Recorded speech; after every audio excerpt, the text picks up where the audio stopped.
Hello বন্ধুরা, আমি Sonai lifestyle চলে আসলাম তোমাদের সামনে আবার একটা নতুন ভিডিও নিয়ে। তো ভিডিওটা কেউ স্কিপ করো না, প্রথম থেকে শেষ অবধি ভিডিওটা দেখো।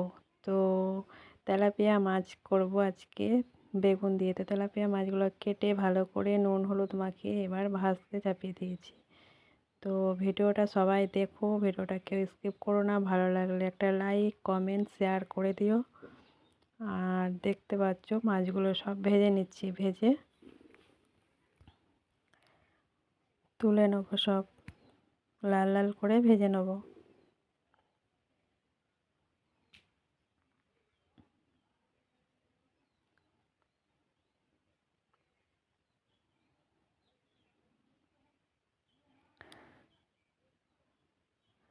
আর এদিকে করব পালং শাক, সিম দিয়ে, আলু দিয়ে, বেগুন দিয়ে। পালং শাক কেটে নিয়েছি, আর এই মাছ দিয়ে বেগুন দিয়ে করব বললাম, এই দেখো সেই বেগুন কেটে নিয়েছি।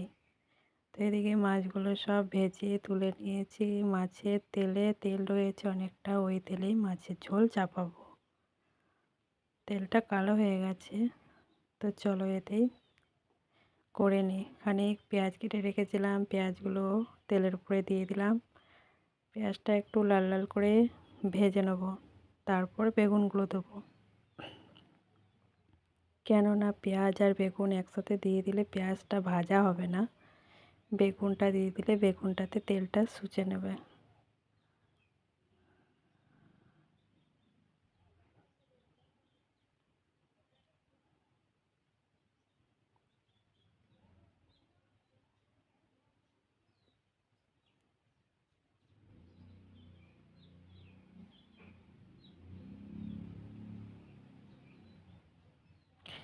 তো পেঁয়াজটা লাল করা হয়ে গেছে, বেগুনটাও দিয়ে দিলাম। এবার বেগুনটা দিয়ে একটু লাল লাল করে ভেজে নেব বেগুনগুলো। কিছুক্ষণ ধরে নাড়বো, লাল করে ভেজে নেব। দেখতে পাচ্ছ বেগুনগুলো আমি লাল লাল করে ভেজে নিয়েছি। বেগুন পেঁয়াজ পুরো সম্পূর্ণ লাল করে ভাজা হয়ে গেছে। এবার আমি মিক্সিতে আদা লঙ্কা জিরে পেস্ট করে রেখেছিলাম, সেটা দিয়ে দিলাম। তার সাথে পরিমাণ মতন নুন দিয়ে দেবো, হলুদ দিয়ে দেবো। একদম ঘরোয়া পদ্ধতি, কোনো গুঁড়ো মশলা দিইনি। জাস্ট কাঁচা লঙ্কা, একটু আদা আর জিরে, সামান্য জিরে আর নুন হলুদ পরিমাণ মতন দিয়ে আমি এই তেলাপিয়া মাছটা করছি বেগুন দিয়ে। তো ভালো করে খানিক কষিয়ে নেব, কেননা বেগুনের গায়ে থেকে যখন তেল ছাড়তে শুরু করবে তখন আমি জলটা দেবো। তো আমার মশলাটা কষানো হয়ে গেছে, জল দিয়ে দিলাম পরিমাণ মতন।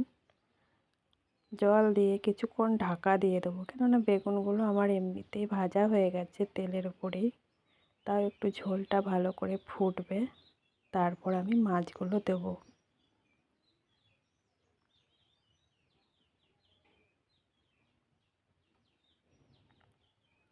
ঢাকা দিয়ে দিলাম।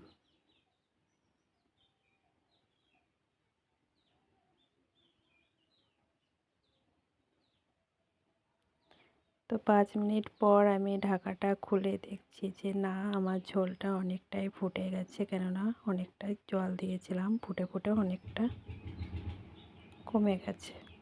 তো এবার আমি ভেজে রাখা মাছগুলো সব একটা একটা করে দিয়ে দেবো।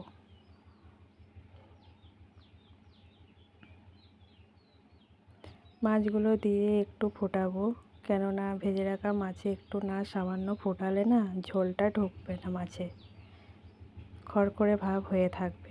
তাই আমি মাছগুলো দিয়ে আর একটু ফোটাবো।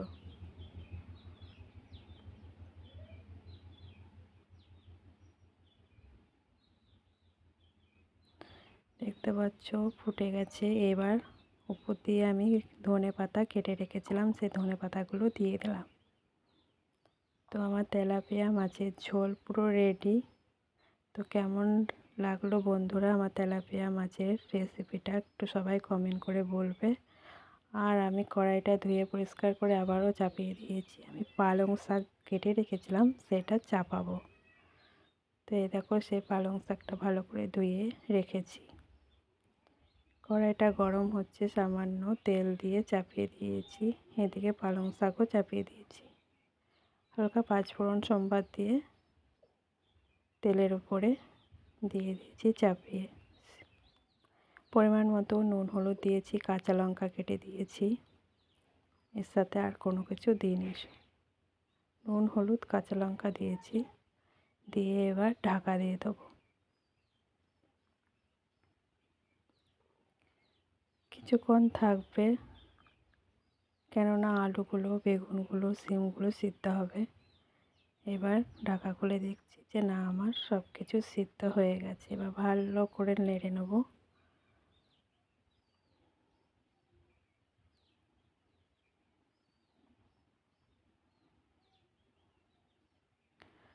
আলু সিদ্ধ হয়ে গেছে।